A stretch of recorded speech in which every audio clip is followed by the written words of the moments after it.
কাজী নজরুল ইসলামকে নিয়ে আজকে আমাদের আলোচনা। উনি তো শুধু বিদ্রোহী কবি নন, একাধারে সঙ্গীত স্রষ্টা, বিপ্লবীও। একদম বহুমাত্রিক এক প্রতিভা। হ্যাঁ, তো আমাদের হাতে যে তথ্যগুলো আছে সেগুলোর ভিত্তিতে চেষ্টা করব ওনার জীবন, ওনার কাজের মূল দিকগুলো একটু ছুঁয়ে যেতে। সেটাই, মানে এই আলোচনায় নজরুলের ওই বর্ণময় জীবন আর বিরাট প্রতিভার নির্যাসটুকু তুলে আনাই লক্ষ্য, যা তাকে আজও এতটা প্রাসঙ্গিক করে রেখেছে, তাই না? অবশ্যই। আচ্ছা, তাহলে শুরুতেই আসি ওনার সবচেয়ে পরিচিত পরিচয়, বিদ্রোহী কবি। এই নামটা কেন, কিভাবে এলো? দেখুন, এর মূলে আছে ১৯২২ সালে লেখা তার অসাধারণ কবিতা বিদ্রোহী। এটা তো শুধু একটা কবিতা ছিল না। না, একদমই না। মানে একদিকে মানুষের ভেতরের শক্তি, বীরত্ব, আত্মমর্যাদার কথা, আবার একই সাথে হিন্দু পুরাণ থেকে নটরাজের তাণ্ডব, ইসলামী ঐতিহ্য থেকে ইসরাফিলের সিংহের ধ্বনি, এই যে মেলবন্ধন। ভাবা যায় ওই সময়ে দাঁড়িয়ে এটা করা। ঠিক। আর সময়টা মনে রাখতে হবে, অসহযোগ আন্দোলন চলছে। সেই আবহে দাঁড়িয়ে এই কবিতাটা সব রকম শোষণ, সব অন্যায়ের বিরুদ্ধে একটা জোরালো আওয়াজ তুলেছিল। আর শুধু লেখার বিষয়বস্তু নয়, এই যে দুটো ভিন্ন ধর্মীয় ঐতিহ্য থেকে এমন সহজে উপাদান নেওয়া, এটাও তো আমার মনে হয় এক ধরনের বিদ্রোহ ছিল, মানে প্রচলিত চিন্তার বিরুদ্ধে। একেবারে, একদম ঠিক বলেছেন।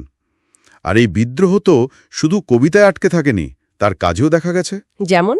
উনি ধূমকেতু নামে একটা পাক্ষিক পত্রিকা বের করতেন, সেখানে সরাসরি ব্রিটিশ শাসনের কড়া সমালোচনা থাকত। হ্যাঁ, শুনেছি।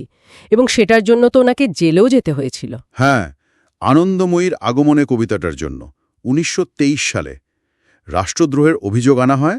আর জেলের ভেতরেও উনি কিন্তু চুপ থাকেননি। আচ্ছা। বন্দীদের সাথে দুর্ব্যবহারের প্রতিবাদে প্রায় ৪০ দিন অনশন করেছিলেন। মানে ভাবুন একবার মানসিক জোরটা। সাংঘাতিক। কিন্তু এই যে এত সরাসরি ব্রিটিশ বিরোধিতা, মানে তখনকার দিনে দাঁড়িয়ে এটা কি একটু বেশি ঝুঁকিপূর্ণ ছিল না? ঝুঁকি তো ছিলই, বিরাট ঝুঁকি। কিন্তু নজরুল তো সেই ঝুঁকি নিতে ভয় পাননি। জেল থেকে ছাড়া পাওয়ার পর দেখুন, ১৯২৫ সালে উনি ভারতীয় জাতীয় কংগ্রেসের বঙ্গীয় শাখায় যোগ দিলেন। আবার ১৯৩০-এ প্রলয় শিখা বইটার জন্য গ্রেফতার হলেন। আবার? হ্যাঁ, যদিও পরে গান্ধী আরউইন চুক্তির ফলে সেই মামলাটা খারিজ হয়ে যায়। মানে অনেক রাজনৈতিক বন্দী তখন ছাড়া পেয়েছিলেন। বুঝলাম। কিন্তু এই যে এত রাজনৈতিক টানাপোড়েন, জেল, লেখালেখি, এর মধ্যেই তো ওনার আরেকটা সত্তা বিশালভাবে বিকশিত হচ্ছিল, তাই না? হ্যাঁ, সঙ্গীতের জগৎ। ঠিক। আর সেটা এক বিশাল জগৎ। প্রায় ৪,০০০ গান রচনা করেছেন। সংখ্যাটা ভাবা যায়। প্রায় অসম্ভব। আমরা তো নজরুল গীতি নামেই চিনি সেগুলোকে। হ্যাঁ, আর সবচেয়ে আকর্ষণীয় বিষয় হল কি দারুণভাবে তিনি লোক সুরের সাথে শাস্ত্রীয় সঙ্গীত, গজলের ঢঙের সাথে ভক্তিমূলক গান সব মিলিয়েছেন। এই মিশ্রণটাই ওনার খাসিয়ত, তাই তো? একদম। যেমন ধরুন, ওনার ইসলামিক গানে হামদ বা নাত যেমন আছে, তেমনি কীর্তনের সুর বা ভজনের আঙ্গিকের প্রভাবও স্পষ্ট। এটা তখনকার সময়ে খুব নতুন একটা ব্যাপার ছিল। কবিতার মতোই গানেও তাহলে ওই ধর্মনিরপেক্ষ অথচ গভীর আধ্যাত্মিকতার ছাপটা রয়ে গেছে। রয়ে গেছে খুব স্পষ্টভাবে। উনি তো প্রচুর হিন্দু ভক্তমূলক গানও লিখেছেন, ভজন, কীর্তন, শ্যামাসঙ্গীত। হ্যাঁ, সেগুলো তো খুব জনপ্রিয়। ঠিক।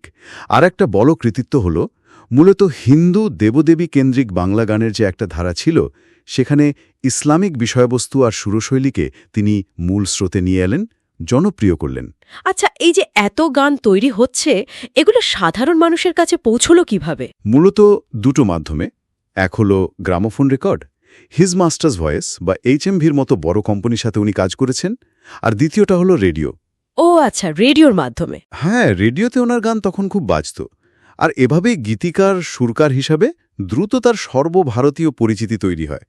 বলতে গেলে একটা সময়ের পর ওনার সঙ্গীত জীবন রাজনৈতিক পরিচয়টাকেও ছাপিয়ে গিয়েছিল। সত্যি, জীবনটা কত দিকে বাঁক নিয়েছে।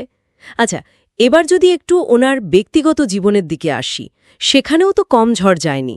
যেমন ধরুন, প্রমীলা দেবীর সাথে ওনার বিয়েটা। হ্যাঁ, সেটা নিয়েও তো সে সময় বেশ বিতর্ক হয়েছিল। কেন? মানে ধর্মীয় কারণে? হ্যাঁ, মূলত তাই। প্রমীলা দেবী ছিলেন হিন্দু আর নজরুল মুসলিম। ফলে রক্ষণশীল হিন্দু সমাজের একাংশ, বিশেষ করে ব্রাহ্ম সমাজের কেউ কেউ, আর ওদিকে গোঁড়া মুসলিম সমাজ, দুদিক থেকেই বেশ সমালোচনা এসেছিল। কঠিন সময় ছিল নিশ্চয়ই। খুব। এরপর ধরুন 1941 সালে যখন রবীন্দ্রনাথ ঠাকুর মারা গেলেন, নজরুল মানসিকভাবে ভীষণ ভেঙে পড়েন। শোনা যায় এর কিছুদিন পর থেকেই উনি এক স্নায়ুবিক রোগে আক্রান্ত হতে শুরু করেন। আর তার ফলেই তো উনি বাকশক্তি হারান। হ্যাঁ, ধীরে ধীরে কথা বলার ক্ষমতা চলে যায়। খুব মর্মান্তিক ঘটনা। আর ওনার জীবনের শেষ দিকটা তো কাটল বাংলাদেশে। হ্যাঁ, 1962 সালে ওনার স্ত্রী প্রমীলা দেবী মারা যান। তারও বেশ কয়েক বছর পর 1972 সালে বাংলাদেশ স্বাধীন হওয়ার পর অসুস্থ কবিকে ঢাকায় নিয়ে আসা হয়। সেখানে তো ওনাকে খুব সম্মানের সাথে গ্রহণ করা হয়েছিল। অত্যন্ত সম্মানের সাথে। ওকে পরে বাংলাদেশের জাতীয় কবির মর্যাদাও দেওয়া হয়। যদিও সরকারি ঘোষণাটা এসেছে অনেক পরে, মানে 2024 সালে, কিন্তু কার্যত উনি শুরু থেকেই সেই সম্মান পেয়েছেন। আচ্ছা। 1976 সালে উনি বাংলাদেশের নাগরিকত্ব পান, আর সেই বছরই আগস্ট মাসে ঢাকায় মারা যান। আর ওনার ইচ্ছে অনুযায়ী ঢাকা বিশ্ববিদ্যালয়ের মসজিদের পাশেই ওনাকে সমাধিস্থ করা হয়। ঠিক তাই। তাহলে সব মিলিয়ে যদি দেখি, কাজী নজরুল ইসলাম শুধু একজন কবি বা সুরকার নন, উনি ছিলেন বিদ্রোহ, মানবতা, সম্প্রীতি আর এক অসাধারণ শৈল্পিক প্রতিভার একটা চিরন্তন প্রতীক। নিঃসন্দেহে ওনার জীবন, ওনার সৃষ্টি আজও আমাদের কত ভাবে না নাড়া দেয়, পথ দেখায়। আজকের এই সময়ে দাঁড়িয়ে যখন সবকিছু এত মেরুকরণ হয়ে যাচ্ছে, তখন এর প্রাসঙ্গিকতা বা এর আবেদনটা ঠিক কেমন হতে পারি? মানে ওনার ভেতরের এই দ্বৈত সত্তা, একই সাথে বিদ্রোহী আবার ভক্ত, এটা কি আজকের দিনে আমাদের নতুন করে কিছু ভাবায়? খুব গুরুত্বপূর্ণ একটা প্রশ্ন। এই প্রশ্নটাই না হয় শ্রোতাদের জন্য তোলা থাক, ওরা নিজেরা একটু ভাবুন।